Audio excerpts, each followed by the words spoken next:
नमस्कार, आप सभी का स्वागत है एक बार फिर से कहानी किस्से चैनल पर। आज के वीडियो में हम सुनेंगे परिवर्तनी एकादशी व्रत की कथा। तो आइए कथा शुरू करते हैं। युधिष्ठिर कहने लगे कि हे प्रभु, भाद्रपद शुक्ल एकादशी का क्या नाम है? इस एकादशी की विधि तथा इसकी महिमा कृपा करके आप हमें बतलाइए। तब भगवान श्री कृष्ण ने कहा कि सभी पापों का नाश करने वाली उत्तम वामन एकादशी की महिमा मैं तुमसे कहना चाहता हूँ। तुम इसे ध्यानपूर्वक सुनो। जो कमल नयन भगवान के कमल से पूजन करते हैं वे अवश्य भगवान के समीप जाते हैं। जिसने भाद्रपद शुक्ल एकादशी का उपवास और पूजन किया उसने ब्रह्मा विष्णु सहित तीनों लोकों का पूजन किया। अतः हरिवासर अर्थात एकादशी का व्रत अवश्य करना चाहिए। इस दिन भगवान श्री हरि करवट लेते हैं, इसलिए इस एकादशी को परिवर्तनी एकादशी कहा जाता है। मुरलीधर के वचनों को सुनकर युधिष्ठिर बोले कि हे भगवान, मुझे अति संदेह हो रहा है कि आप किस प्रकार सोते और किस प्रकार करवट लेते हैं तथा किस तरह राजा बलि को बांधा तथा वामन रूप रखकर क्या क्या लीलाएं की। चातुर्मास के व्रत की क्या विधि है? क्या आप शयन करने पर मनुष्य का क्या कर्तव्य है? इसे आप मुझे विस्तार से बताइए। तब श्री कृष्ण ने कहा कि हे राजन, आप सब पापों को नष्ट करने वाली इस कथा को सुने। त्रेता युग में बलि नाम का एक तथ्य था। वह मेरा परम भक्त था। विविध प्रकार के वेद सूक्तों से मेरा पूजन किया करता था और नित्य ही ब्राह्मणों का पूजन तथा यज्ञों के आयोजन करता था। लेकिन इंद्र के द्वेष के कारण उसने इंद्रलोक तथा सभी देवताओं को जीत लिया था। इस कारण एक बार सभी देवता एकत्रित होकर सोच विचार करके भगवान के पास गए। बृहस्पति सहित इंद्र आदि देवता प्रभु के निकट जाकर नतमस्तक होकर वेद मंत्रों द्वारा भगवान का पूजन और स्तुति करने लगे। अतः मैंने वामन रूप धारण करके 5वां अवतार लिया, फिर अत्यंत तेजस्वी रूप से राजा बलि को जीत लिया। इतनी वार्ता सुनकर राजा युधिष्ठिर बोले कि हे जनार्दन, आपने वामन रूप धारण करके उस महाबली दैत्य को किस प्रकार जीता?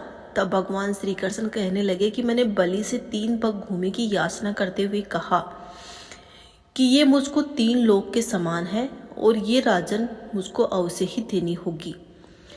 तब राजा बलि ने इसे तुच्छ याचना समझकर 3 पग भूमि का संकल्प मुझको दे दिया और मैंने त्रिविक्रम के रूप को बढ़ाकर यहाँ तक कि भूलोक में पद्य, भूलोक में जंगा, सौरलोक में कमर, महलोक में पेट, जनलोक में हृदय, यमलोक में कंठ की स्थापना करके सत्यलोक में मुख और उसके ऊपर मस्तक स्थापित किया।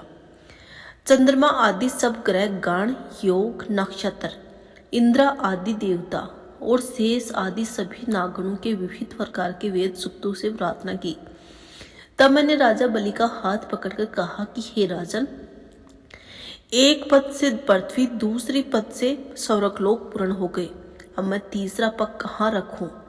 तब राजा बलि ने अपना सिर झुका दिया और मैंने अपना पैर उसके मस्तक पर रख दिया, जिससे मेरा वह भक्त पाताल को चला गया। फिर उसकी विनती और नम्रता को देखकर मैंने कहा कि बलि, मैं सदैव तुम्हारे निकट ही रहूंगा। विरोचन पुत्र बलि से कहने लगे कि भाद्रपद शुक्ल एकादशी के दिन बलि के आश्रम में मेरी मूर्ति स्थापित हुई। इसी प्रकार दूसरी क्षीर सागर में शेषनाग के षष्ठ पर हुई। हे राजन, इस एकादशी को भगवान शयन करते हुए करवट लेते हैं, इसलिए तीनों लोकों के स्वामी भगवान विष्णु को उस दिन पूजना चाहिए। इस दिन तांबा, चांदी, चावल और दही का दान करना सबसे उचित माना जाता है। इसका दान करने से मनुष्य के सभी पाप नष्ट होते हैं।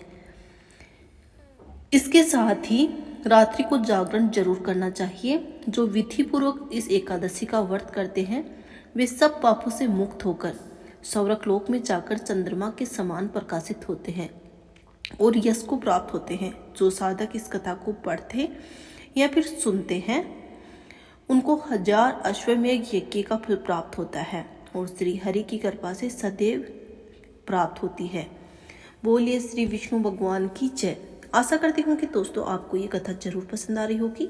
अगर आपको कथा पसंद है तो लाइक करें, शेयर करें तथा चैनल को जरूर सब्सक्राइब करें और कमेंट बॉक्स में हर हर महादेव जरूर लिखें। धन्यवाद।